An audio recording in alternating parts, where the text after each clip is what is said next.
Hi, this is Janet with Try It Like It Create It, and today I'm here with CutCardStock, giving you a free SVG file to create this, what I'm calling a window card. And so what I have in front of me here is some adhesive, and then I have these fashion gems that I picked up at the Dollar Tree. These are the smaller version, and these are the ones that are made for decorating your sunglasses and telephones and so forth like that. It comes with a thing of super glue on the back. So if you're looking for this exact size, the one with the super glue on the back, and it's typically not in the craft aisle. They're typically just randomly around the store. Now, I have a piece of colored cardstock here that I've cut out to be 3 by 3 inches.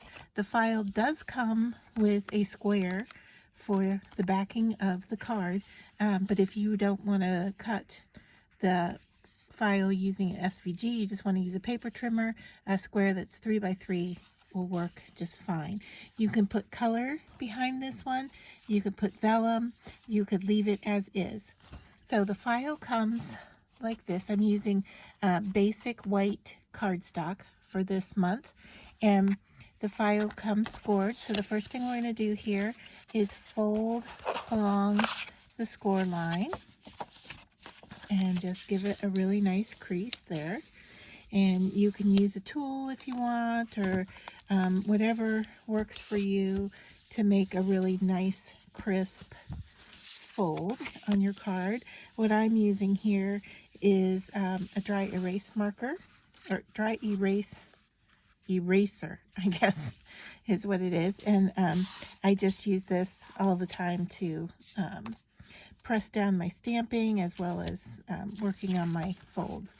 So there's the card. Let me just drop the insert in so that you can see what it looks like. And the card is perfectly done just like this. Now, if you want to give some dimension to it, there are these cuts, and let me bring it up close here so you can see. There are these additional cuts here that are a V shape, as well as the center of these type flower shapes that can be lifted. But what I'm doing is lifting these little points here. Okay, and so I'm going to go through and lift each and just give it a little fold. Okay, about halfway through. And just so it lifts up just ever so little bit.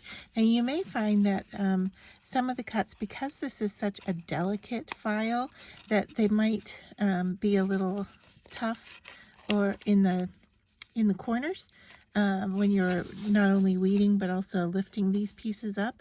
And so I find working with a pin like I'm doing here is really helpful.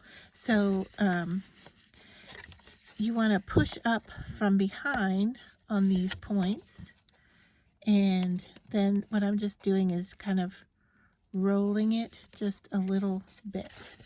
Okay, so each of these 4 points, I'm just kind of grabbing and holding it against my fingernail.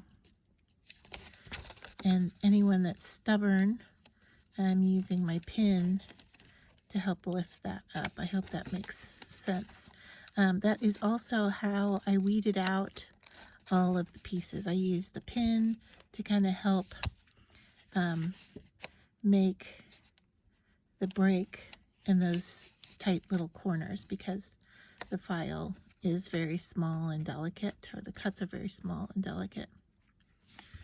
All right, so I'm just gonna work my way around the rest of the card. And here, if I turn it to the side, maybe you can see that I'm already starting to get some dimension with what I'm doing here.